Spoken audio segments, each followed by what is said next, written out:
Everybody likes chocolate, right? No peanuts and no allergies. There's someone who said last week would get a prize. Is that person here? Yeah, They answered the question. No one got it. No one got it. No, they answered. Oh, okay. Well, we'll start off today. This is going to be a lot less slides. I had 16 last week, and believe it or not, this week I have 6. Isn't that amazing? Okay. And the first 2 are reviews, so I actually only have 4. Now, if we keep subtracting, you can leave right away. Well, no. Okay, we won't do that. But last week was kind of ambitious, and we got some responses. But let me ask you, first and foremost, who was not here last week? So 2 of you. Can I ask the 2 of you, did either of you read the How Jesus Changes Us by His Grace article? No? Okay. Did anybody watch the video? Either of you 2 watch the video? Okay, so we're going to have to especially pray for you 2 here, that you come on board here, okay? If you get a chocolate bar because you answered right, because you answered Jesus and He's always the right answer, well, okay, so whatever. But we're going to start with a quick review. We're talking about how to help other people change. And last week we basically introduced as the article, and it's still available and so forth. We really recommend you read that, even if you're reading it retrospectively and trying to think backwards and get your head around what we're talking today. But basically, this is kind of the model, and it really comes right out of Scripture. So the first chocolate bar is the person who can name the book and chapter that we read last week that this comes out of. There's another chapter, too. You only get a half chocolate bar. You have to share it with Lucy. How people change. Yeah, what chapter of the Bible that came from? Okay, I'll give you the chapter, 17. Jeremiah. There you go. Ready? There you go. Okay, good. The other chapter happens to be Psalm 1. Okay, that also talks about the same kind of tree, planted by the water and it comes fruit. Okay, now quickly, the text is already there. Now, basically, last week we looked at it quickly where we were going to go, and then we really kind of unpacked this part over here and gave you 2 exercises to do. This side right here is kind of diagnosing, like, what is going on in the heart. We live in this little crazy world, and heat and situations of temptation come to us, and what comes out of our heart is not caused by the heat, but occasioned by the heat. And so what rules the heart is the most important thing. Who wrote the hymn we sang a little while ago, A Mighty Fortress Is Our God? Who wrote that hymn? Who said that? Okay, chocolate bar, ready? Catch. Okay. Martin Luther wrote 95 Theses. He's hammered on the door of a church. And the first one was, all of life is repentance. And when Jesus said that, He enabled putting off and putting on. Okay? For the glory of God forever. He absorbs the wrath we deserve, and repentance is the putting on of the grace that He enables, because He has made us friends when we were enemies. And that's a fantastic grace that changes us. So this put off and put on is really characteristic of the entire life. That's what life in Christ is. So what happens to us, we have the wonderful responsibility and joy and the ability in the Spirit with the Word to help others change. So Jesus delights in glorifying Himself and making enemies into friends and helping you help each other become like the most beautiful person in the universe, who is Jesus. Who said that first? There you go. Okay, great, you got it. Okay. But we really have 2 quick passages, 2 quick slides of review. The first one is circumstances don't also come out of the heart. The heat. Okay, how does the sinner try to gain basic contentedness, living in a world that's beautiful but dangerous, confusing, and upsetting? Answer?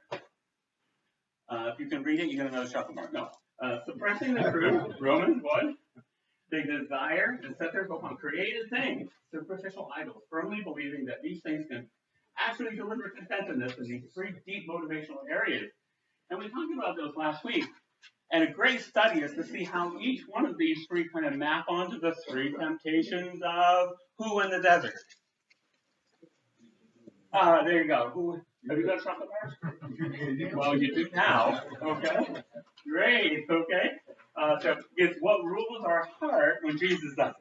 This is Jesus' world, and it's a capital crime to grumble. The first sin mentioned in Romans 1 is people stop giving God thanks. There you go. Wonderful job. You got great people here. Keep that catechism of Bible stuff going here, okay? We kind of go down to Tootsie Rolls next. That you okay? But, okay. So we're basically talking about these three things, and they'll be illustrated in what we do. Now, the second thing is the dynamics of the worshiping heart. When we cast our hopes, set our hearts on created things against the Creator, and I'll tell you, not giving thanks is a capital crime. Grumbling was a capital crime in Israel. Because God showed his glory, showed his kindness, showed his mercy, and they grumbled. Okay, but when people are threatened, so when they're ruled by created things, they have implications. They ruin relationships. They first and foremost, those motivational sins, first and foremost are Godward. And then they're destroying this way. Okay? They try to manipulate others to get or keep. And many of those things that we talked about were good and created things, but they're made idolatrous because we're not thankful for them and we seek all our joy in them. Even good things become idolatrous when they take God's place. When other people threaten them, you get anger, you get fearful, bitter, you have guilt, you have shame, all sorts of other things. When things get really, really bad and all your attempts to get those things fail, you can run to a false refuge. We had a sheet last week on that. I hope you read that. Great study to do. We look for relief and escape. Okay? Pride animates the sinner. I will be God. Sin is cosmic rebellion. Sin ruins human relationships. And then sin threatens to ruin the worshiper. Now, we started last week. That was our review. That was quick, but you seem to do really good, and you're all awake. This is amazing, okay? Now, last week I introduced you to one of the worst sinners I know, and it's me, okay? But this little gal, Anna, a couple of years ago, she's a little older now, my granddaughter, so also a daughter of Eve, that's a swimming pool right outside of our condo, looking for it to open in May 1st, but she came over one day, as she did with her sisters and now brother, for a swim. They thank God for the beautiful day and the swimming pool that they can come to at Grandma and Grandpa's place. We're the sideshow. The pool is the main attraction, of course. But anyway, she came, and I trust you read the story. I don't have it on the screen. How many read the story? Because I will only ask you the question. Okay, I'm going to cover it really, really quick here, okay, because there's only a few of you. Let me tell you the story. She comes, having prayed. She loves Jesus. She prays this morning, thank God for the pool. She comes over, gets in. She doesn't understand meteorology. She doesn't understand lightning. She doesn't understand electricity. You don't put your fork into the thing. Oh, that's just a rule. She has no idea that she'll be toast, okay? You got the idea? Her mother simply says, you hear thunder? Come tell me. Well, Anna loves to please her mother. So they're in the pool. Boom. Everybody hears it. Now, that's important to remember. Everybody hears it. So does she. She comes out, runs up to her mother and says, I heard thunder. Expecting that she'll get a Tootsie Roll or a chocolate bar. Okay? Because she pleased mother. And she says, okay, calls her sister out. You're going to sit on this chair. What? What's happening? I don't understand this. Get that word, okay? What's happening? And so she's sitting there.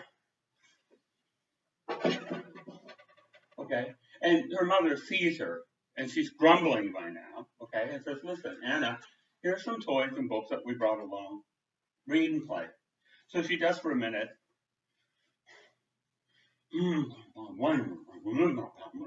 She throws her stuff on the floor. there's a little bit more than sadness here. Something, going there, okay?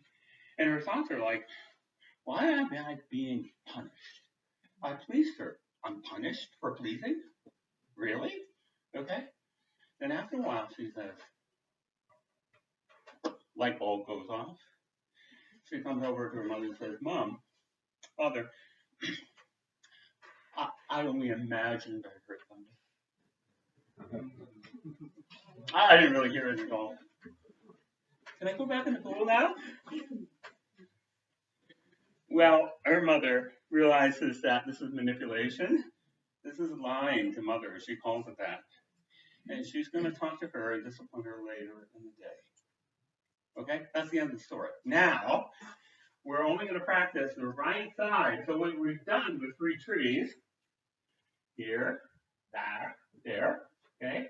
We actually have a whole bunch more things, a whole bunch of things additionally. So just put them right down here to the bottom. So we're just looking at the right-hand side, okay? And this pool story. So Lucy here is going to write them on the board as you come up with the right answers. Now, you've all heard the story, so now thinking fast, you can answer these questions. What are the external thorns, which are words and actions? Words and actions you can see in here, okay? What do you see in here that are the key words? I kind of clued you in on a few of them. From Anna when she got pulled out of the pool and sat on the chair. What are the words I use? Huh? Grumbling, right. Okay. So you can put grumbling. How about the heat? I got the answers. Oh my goodness, I wasn't supposed to show you that slide. I had all the answers. You didn't see that, right? Okay, there you go. Grumbling. My goodness, why do I show the answer slide? Well, I'll tell you. I slept well last night, but not thinking here. So grumbling. But you didn't put the heat. Okay, let's start at the heat, okay? Now the heat, let's start at the top, so right circumstance, the heat. It's better to call this situations of temptation, okay? What are the things in this story that have to be present for the temptation to happen? Or conversely, if you drop one, the temptation could not have happened because it's missing. So what are the things that had to have been in the circumstances, okay? You'll almost actually see them right here, okay? Okay? What has to be in the circumstances for the temptation to happen? Name them, quick. Desire. Desire? Desire for what? Desire to swim. Well, what is that thing in the circumstance? Okay, desire is way down the list here, okay? What is in the circumstances that was the setting of the temptation? The pool. Absolutely, that's number 1, okay? Number 2 would be the thunder. And not in the picture is number 3. Mom. Absolutely. Right. Okay. Those 3. Of course, God is in all of these. You can always, when we joke about Jesus is always the right answer. This is one of those situations where we'll say Jesus is present. Yes, he is. Okay. Those 3 things, you drop one, the temptation couldn't have happened, right? Now again, this is just a training exercise, okay? You get the concept here, then we go on to more serious situations, okay? Grumbling, let's go to the words and actions. Okay, she was told to go play. What happened then? More words and more actions. What were the words now? Well, a little bit more grumbling, okay? But what were the actions? Playing with her toys and... Now, what is that? Is that just sadness? Ah, right, on the back there you go. We gotta get a... I owe you 1 Tootsie Roll. Okay. Anger. Do we have something else that we gotta be there? No, pretty well there, okay. Okay, what the words were, oh, I'm glad you got that, right. The worst one in words of all is line, right. I think we covered that. Internal thorn, what's going on inside the heart? You mentioned one of them. They were words of anger, but what's inside? Same thing, right? Anger was expressed as throwing the stuff down. That's a physical expression of anger against who? And God. We're going to talk about that. Okay? She thanked God that morning. They stopped to pray right now. What would her attitude be towards thanking God for the thunderstorm? Oh, not on her charts. Right? Yeah, okay. So, infernal thorns, do we have something else there? Ingratitude. Ingratitude. Yeah, so where's alphabet? Okay, great. Ingratitude.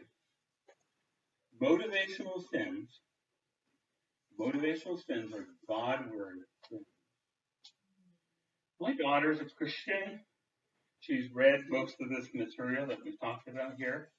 And one of the things that she'll do when she talks to her about her attitude towards God, the gratitude is not towards grandparents who invited the pool over it and God who made swimming pools and the idea of the swimming pool. But she has thanked God for the swimming pool. And now God gave a good gift and then took that gift away. And if she's angry at the giver because he took away the gift, that means she loves the gift more than the giver. Okay? Yeah. Ingratitude is the number one sin. Okay?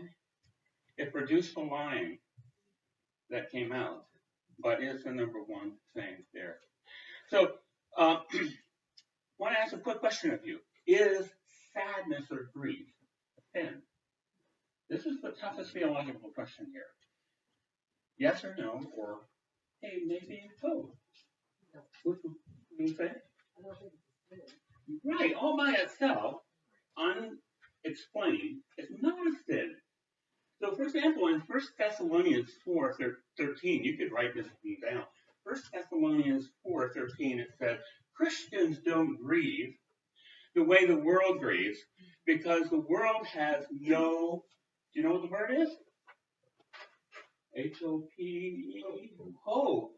Right. If you're casting your heart, suppress the truth of God, you're casting your heart for this, for your basic contentedness, then when you're sad and grieving, when somebody you really, really love is in the casket, if that was your hope, you're devastated. It will still hurt a Christian. Jesus grieved. The most wonderful words of the New Testament, Jesus wept. Okay? He had the greatest hope if he raised that person. Just a moment later, but he still wept because he's facing the horrible results of sin. And that's worth weeping over. But we have hope. We have hope. So sadness and grief is not necessarily sin, but it can become sin if that's your hope. Does that make sense? Is confusion a sin? This should be an easier question. She was confused about why she had to sit on a chair because of the thunder. Is confusion about storms and thunder a sin? IOU, it's a zero. You said no, right? Yeah, right. Right, you said no. Correct, that's right. It's not a sin. Confusion, hallucinations, all those kinds of feelings, they're not sin. Maybe they could lead to sin, but they're not sin in and of themselves. Okay. We put these two things, we rushed through them very, very quickly last week. In your notes from last week, a relational trend. These are especially important when you have a very close relationship, like a marriage or a friendship that's gone years and is spiraling and hating each other and so forth. It's important to find out what kind of sin patterns are happening. You can kind of discern one. They're described as, I'm going to move towards you to manipulate you. I'm going to move away from you to protect myself. Or the third one is, I'm going to move against you to punish you. Three big categories. And even though this is not a long-term relationship here, that's spiraling down, okay, like a marriage, you can still detect one pattern here. Is it moving towards to manipulate, away to protect, or against to punish? Which one is it here? 1, 2, or 3? Who said one? Moving forward to manipulate. Yeah, correct. IOU is a rule as well. Maybe Lucy can open them later. She's great with her fingers. No, you know that. Okay? Does she run to a false refuge? Well, no. So the next example we're going to get is we'll talk about it when we get there. I put them all on the chart. They're not all necessarily applicable. It's just she ran to the bar to get drunk, to the to the casino to go crazy, binge watch Downton Abbey or whatever you like to watch. No, she's not going to any of those things, so it's not applicable. Bad feedback loop. The bad feedback loop is illustrated by David and Bathsheba. You know the story from the Old Testament? He sins, and then when he finds out the consequences of a sin, what does he do? He sins some more, and the consequences of that sin only makes the situation worse, right? So what we do here is, on bad feedback loop, the bad feedback loop adds to the circumstances. On your sheet at the top, you'll see subsequent, okay? Subsequent sinful response just adds to the heat, okay? Now the key things here, this is the important part, at the bottom. Don't think too hard is right in front of you in this example. What is the superficial idol? What's the creative thing that she wants for her happiness that day? Yeah, it's easy, one word, the pool, okay? When you look at the three deep motivational sins, which one is it? Is it comfort, pleasure, security, kind of all together, or is it approval status, or is it power control? Yes, it is. Very, very good. Good. I think we all get chocolate bars today. I'll have more next week. Okay? Now, we get to the next one, the fun one. Oh, and I'm giving you the answers here. No, I'm not going to give you the answers. There you go. Don't look at them. Okay?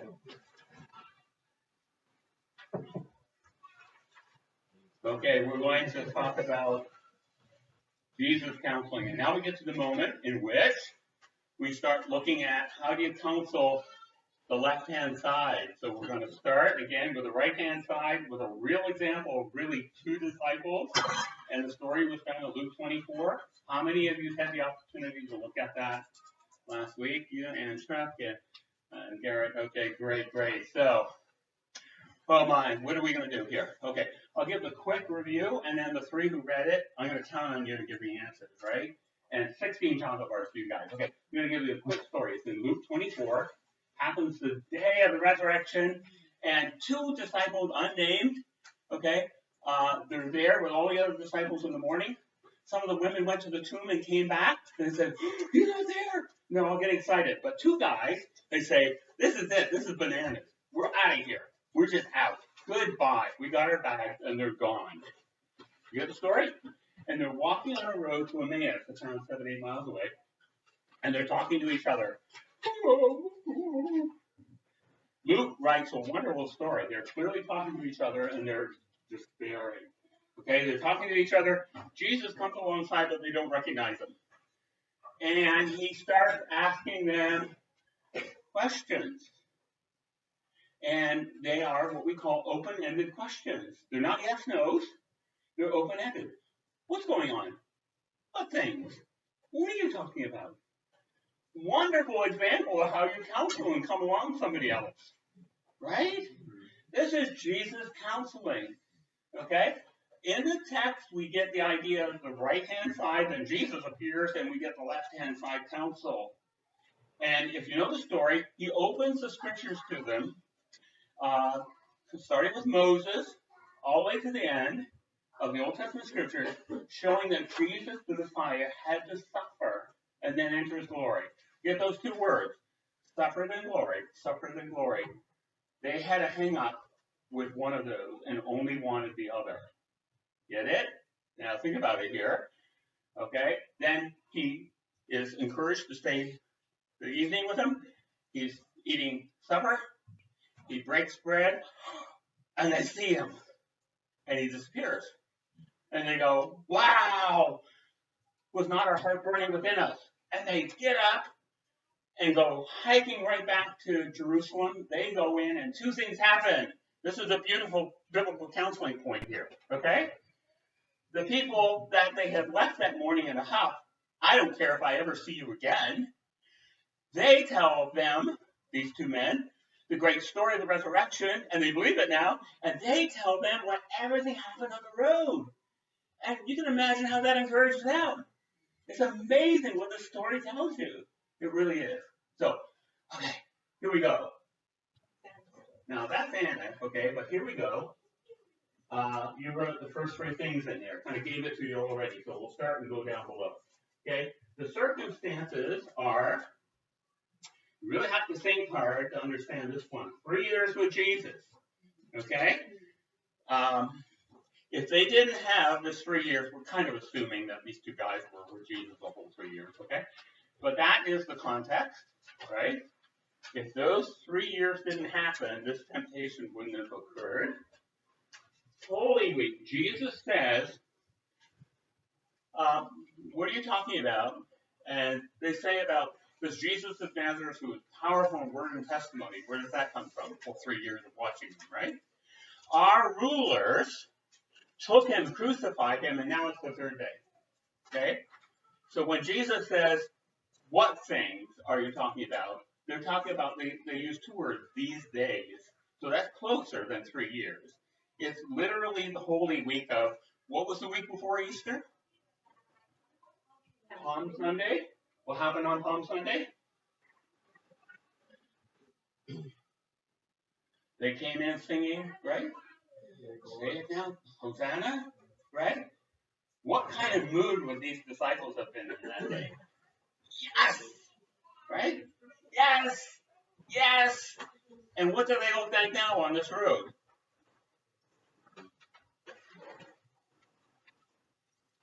Right? The low was really low because the high was really high. Does that make sense? Yeah.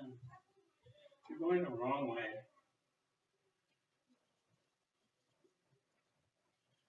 So what does the text describe that you could see and hear? And Luke records it. When Luke records what they look like walking along the road, I kind of acted it out. So what was it looking like? Looking like Anna, right? Pretty sad. And Luke records that their face was downcast. And Jesus says so. What are you talking about? Why is your face so downcast? Okay, what's the other thing? What were they talking to each other about? They just left. They're talking with each other along the road.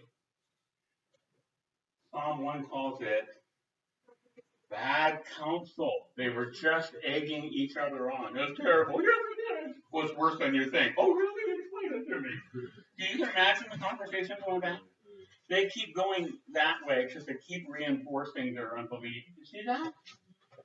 I want you to kind of clue in on the story. This is not reading between the lines. It's pretty clearly there. They're going in the wrong direction. Away from Jerusalem. Away from what Jesus told them to do. Wait in Jerusalem. He told them he was going to be crucified and risen. The internal thorns. What are the internal thorns here? Lucy's put one or two on the board already. The key thing is internal thorns. Despair. And I think that's basically all I have to put there. This is really utter despair. Because the high was so high, riding on for 3 years, right? And the low is so low.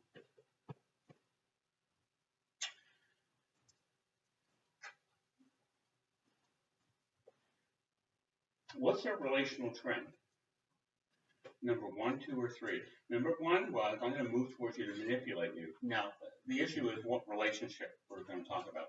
So these two men in relationship to the other disciples, that's the relationship I want you to think about. Is it characterized by I'm going to move towards you to manipulate you, or I'm going to get away from you, protect myself, or I don't want to hear any of this, or number 3, I'm going to punish you? Which is it? 1, 2, or 3? Yeah, number 2. See, in a marriage counseling and a relationship issue, that becomes very important because it becomes a pattern of your way of responding sinfully, regardless of the issue.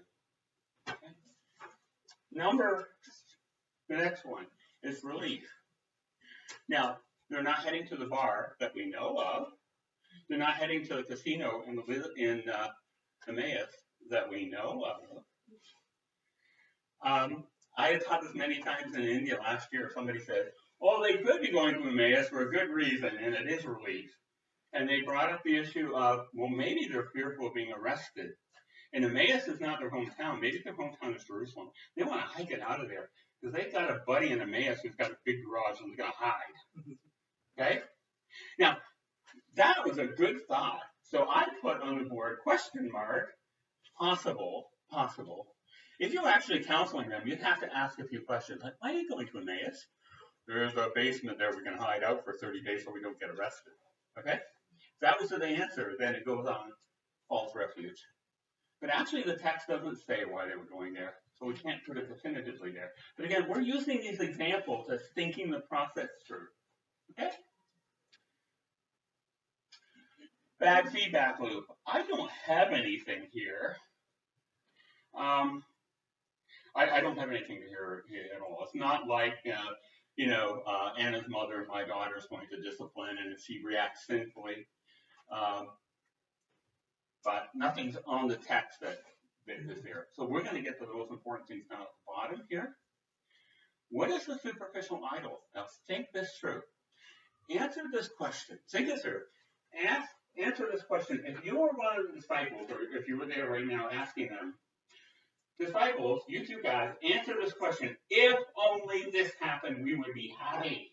If only this happened, how would you finish the sentence? And you can do this in counseling. If only what? So Anna would say, if only I could get back in the pool, I would be happy. These guys would say, if only what? Who? If only you. Let's think this through. One thing that helps you here is, what did Jesus counsel? Did he go through the Old Testament to prove to them that Jesus would rise from the dead? No. I don't think they believed the resurrection that morning, but their hang-up was not the resurrection, it was something else. So Ephesians, 1 Corinthians 1 says, the entire cross and all of that is foolishness to the Greeks and a stumbling block to the Jews, because the issue is what happened before the resurrection. The crucifixion, right? So in the text, if you read it, it hits you right in the face. It says, but our rulers took him and cruelly crucified him. And now it's the third day. And some of our ladies came in this morning and said, here the tomb was empty. That's it. That was it. We're out of here. Their issue wasn't primarily with the resurrection. It was the crucifixion. Right? To them, the Messiah couldn't suffer. Jesus suffered and crucified. He's not the Messiah. And that's their despair. You see that? Failure. Someone failed them. Something failed them. They failed. Their hope is dashed. Gone. These men had likely learned these scriptures all their life in synagogue. And they were willfully blind because they wanted a theology of glory and not a theology of suffering. And we face that today big time, and people, which we want to call them because they're just false teachers, prosperity gospel people. But it's not just prosperity gospel people. That can eke its way into our life. Because who wants suffering? So last week we read James 1 that, talking about joy when we suffer trials of many kinds. The Bible can put suffering and joy in the same sentence. So little Anna has to learn that when God, who's the giver, takes away something good, he's still good. Still good. And you convince them because the greatest gift was for their greatest need to make them from enemies to friends. And then everything else just flows from there. You see that? So Jesus took them from a good desire for Jesus to rule, because one day he will, right? We don't have to convince you of that. One day he will rule from sea to sea, star to star. He will rule. That was a good desire. But they had a disbelief. So Jesus confronted their disbelief. It was a sinful disbelief. Because they had heard him teach and they had read the scriptures and they didn't want to see this. Do you see it? And once they saw it, isn't that a wonderful moment when they were watching him? And he takes this bread and he just breaks it, and all of a sudden, broken, yes, that's right, broken for me, broken for you. And all of a sudden, they can see Jesus. Not just simply who he was physically, but who he was in reality. He is your hope. There's none other. Life is Jesus or it's death. You see that? That created a joy that got them up in the late evening and beeline right back to Jerusalem. Isn't that a great story?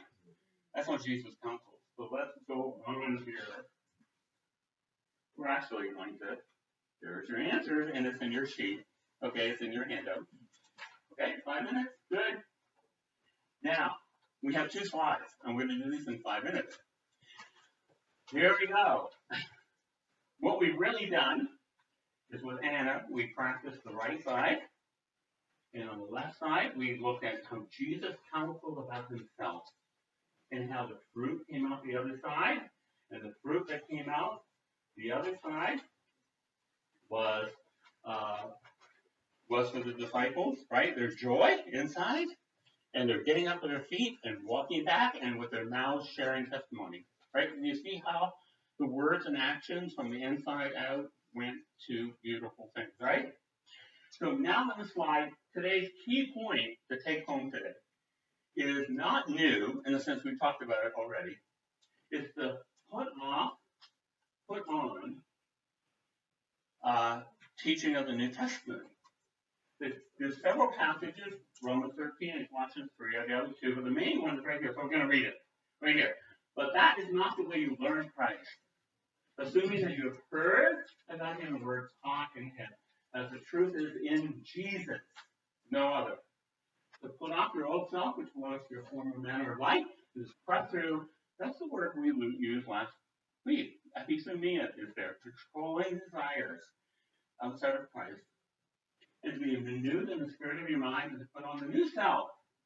So the new self comes from learning Christ, being taught in him, renewed in the spirit of your mind. That's the prerequisite for putting on the new self. What does it look like? Created after the likeness of God in true righteousness and holiness. That's beautiful. That's life in Christ. So Paul describes the put on, as we were talking about here. Counseling is given, heard and taught. The goal, change from thorn to fruit, right to the left. The truth is in Jesus. Paul immediately gives an example in verse 28. And I want you to think about this.